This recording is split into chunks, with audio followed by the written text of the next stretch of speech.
smart and work hard, but just aren't where or who you want to be. Welcome to your podcast, Real Confidence. I'm your host, Alyssa DeVere, and I'll be sharing a bit of brain science, some surprising social secrets, and a touch of tough love. Why? Because I believe confidence is everyone's fundamental right and choice. So let's get to it. I'm here with Justin McClintock, and he's the owner of Feel Strong Fitness. What hooked me when we were communicating online is that he really is focused on helping people get confident to go back and do some workout, whether it is through some kind of a trauma or you just not feeling the love after COVID, whatever it might be. So we're going to focus on this topic of how do you get back into the fitness lane when you're just not feeling the love. Justin, thank you for being here.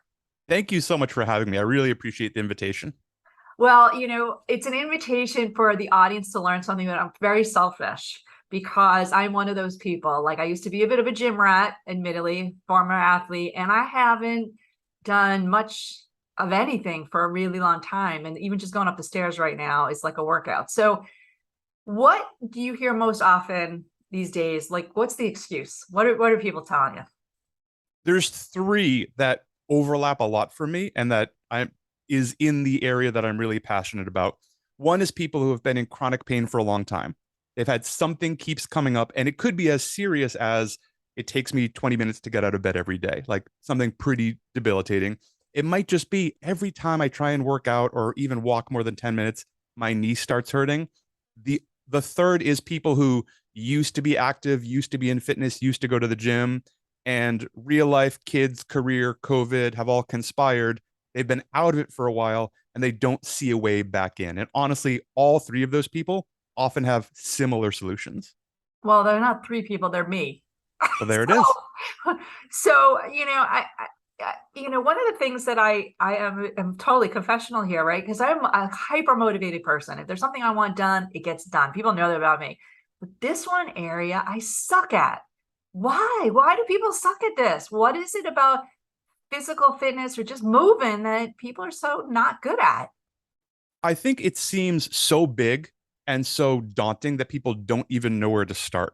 So I really like breaking it down. I have 5 elements, one of which is confidence. It's the 5 C's that will help people. I frame it as returning from injury, but it's really return to fitness, return to sport, return to activity. What's the hardest thing to like? Consistency. Consistency. Consistency is if there's a bedrock of any results, it is making something a daily practice. It doesn't have to be the gym. It doesn't have to be yoga. It doesn't have to be 45 minutes. It can be 3 minutes, but doing something every day, that's how habits and routines are built. Both ways. Not doing something every day is also how habits are built. Yeah. So, I mean, there's something in there that I want to pull out as a little neuro nugget for those of you who are listening, because you're listening because we do brain science stuff. Is, yes, we're talking about a physical habit or building a physical habit, but it starts in your head, right? It is that moment that you say, okay, this isn't okay. I'm going to do this, and subsequently do it, as you said, consistently. So let's break that down a little bit. What is the turning point for people? When do they go, it is enough? Or what happens and they go, I got to just do something different? You mean around consistency, around being able to stick to the practice? Well, yes, ultimately, but people are tuned into this just because there's something that we put in there that said, okay, it's time for me to get moving again. Yeah, 100%. Or is there a doctor? Like, what has to happen before people go, okay, enough is enough. I'm going to start moving this big body of mine. Unfortunately, it's usually that moment. There's always a turning point. If I end up in a consult with a client or referring someone to another gym or trainer or physical therapist, whatever it might be, usually there's a moment that happened. And I always ask about that. And it's, I was going up the stairs and I had to take a break.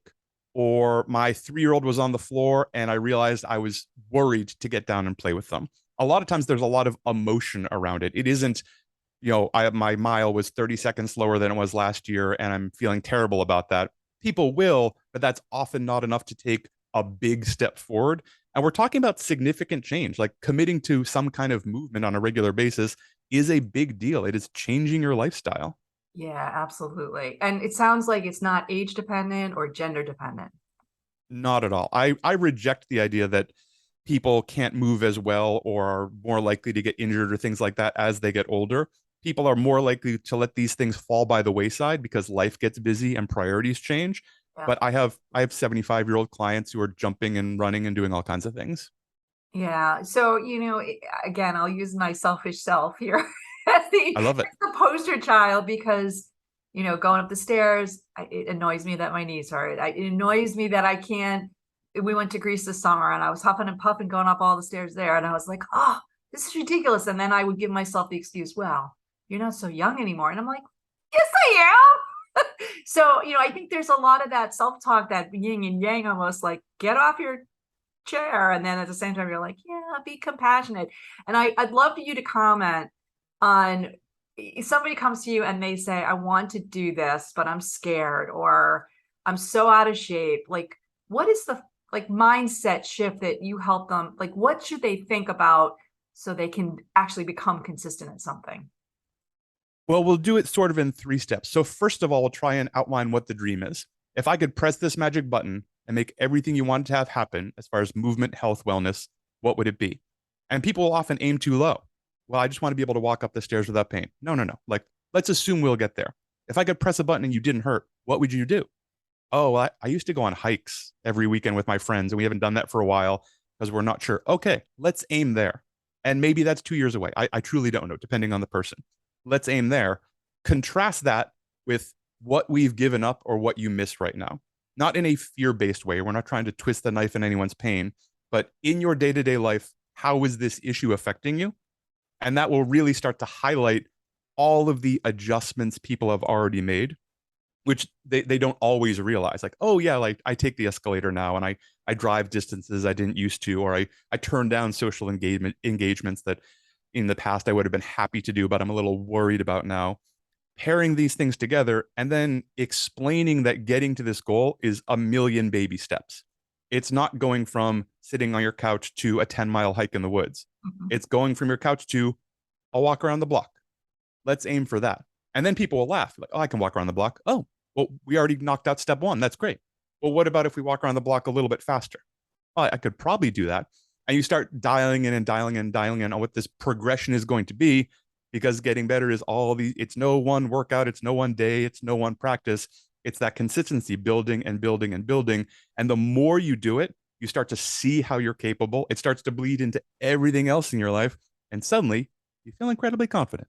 Yeah, well, it's funny because I'm a confidence coach. We have a certification program. You're a fitness coach, but we say the same stuff and we're doing the same stuff, which is just confirming for people. You have to take that step, celebrate it, recognize that you did it, and then maybe push a little bit more, and then report back, have some accountability buddies like you and I. And I think it's fascinating. And again, I don't want to underscore that I think your job is actually sometimes harder than mine, because you can talk through confidence stuff, you can have mind shifts, but you're asking people to make mind shifts and physical habit changes. So, what I would like to do is take a quick sponsor break and then queue up some really specific things that you can recommend for our listeners, that if they're here and they're like, I want to do this, I don't know where to start, I don't know what to do, how can they get on the road to making those changes in their lives? Is that cool? Absolutely. All right, we'll be right back. This podcast was sponsored by the American Confidence Institute. ACI trains smart, hardworking people how to use basic brain science to more effectively coach themselves and others. ACI is endorsed by top universities, the Strategic HR Management Association, and International Coaching Federation. Learn more about ACI's uniquely empowering keynotes, workshops, e-classes, and coaching certification at www.americanconfidenceinstitute.com. We're back here talking with Justin McClintock, and he's going to help me and everyone who's listening figure out how to get back to the road to fitness. So talk to me, Justin, like practical first steps are what? So the first thing I would do is you can write this down. You can do this stuff from your couch. And this is how I talk about confidence around fitness and return to sport. I want you to write down, what is your big fear? The number one, whether it's health, wellness, your body. Why does that fear exist? How often do you feel it? And write these things down. every day, 20 times a day, once a week. It crosses my mind. Today, as you're writing this, are you more confident or concerned about what your body can do? That's a great indicator. If we're more confident, you're already on the road, you're already doing good work. If you're concerned, you might need some help. And that's totally reasonable. I think everyone needs help. Coaches need coaches. Are you worried that you can't do things you used to be able to? Does your mind spend time in the past? That's a little bit of a dangerous place mindset wise. And shifting that around, what excites you the most about starting to improve your health and working towards vitality, longevity, wellness? Because just by writing this down, if someone's been doing this, they've already taken a step forward, which is really important. They're already starting to do the work. Yeah, no, it's a good point, and so for me, again, we'll use me as the guinea pig today because I am really the poster child here, is this fear that I'm not going to be here for my grandkids. It's the fear that I can't do all these fun things like take trips and walk around. Like it's very visual to me, but it's also very, very scary.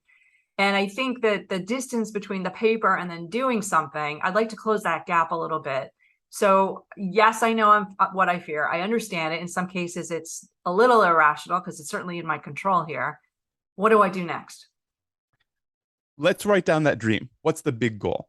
Let's use that earlier example I described, someone who wants to go on a 10-mile hike and doesn't believe they can do. Let's start breaking that down to its smallest possible component. I guess the smallest possible component would be one step. Are we good with one step? Sure. Great. Yeah. What's a bigger number? Could we do 100? Depending on your situation, that might be, there are people who don't do 100 steps in a day. Fine. Let's aim for that and start building up that sort of like background, slightly passive, I'm going to hit this step count in a day. When you do, at the end of the day, write it down. This many steps. And how do you feel? Are you tired? Are you sore? Are you feeling pretty good? That will start reinforcing that you're capable of these things. And then we can start layering in elements. Do you want to do it a little bit longer, a little bit faster? Are there time goals? Are there distance goals? Maybe we're working in intervals. We're going to walk at a leisurely pace, but every 5 minutes, we're going to walk really fast for 30 seconds. Push yourself. What's it like to hit tiny bits of intensity? You can start building up and building up and building up. And suddenly you have miles under your belt.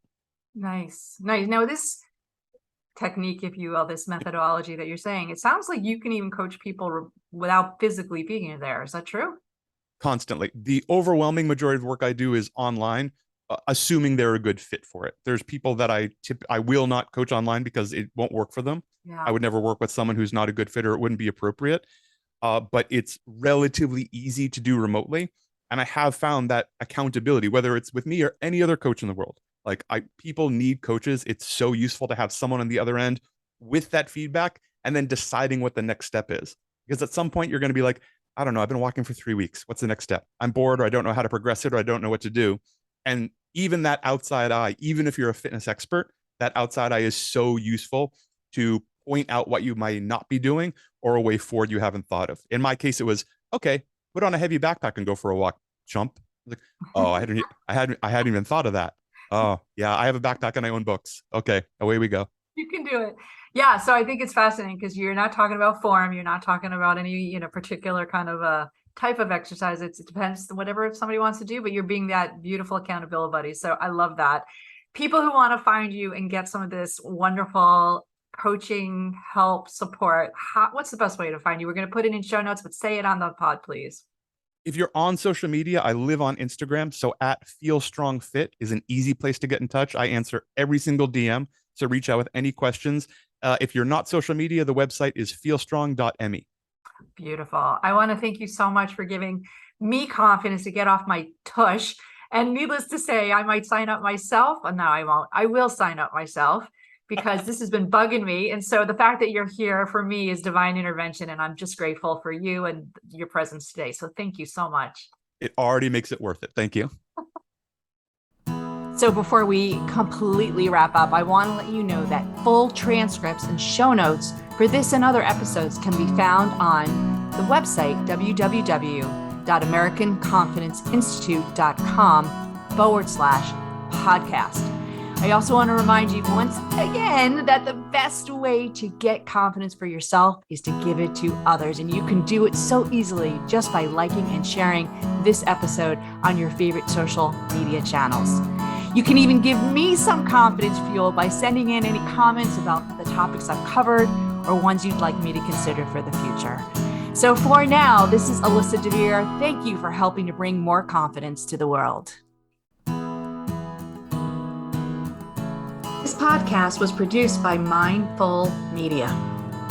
All rights reserved by Alyssa DeVere and the American Confidence Institute. Music written and performed by Jeff Weinstein.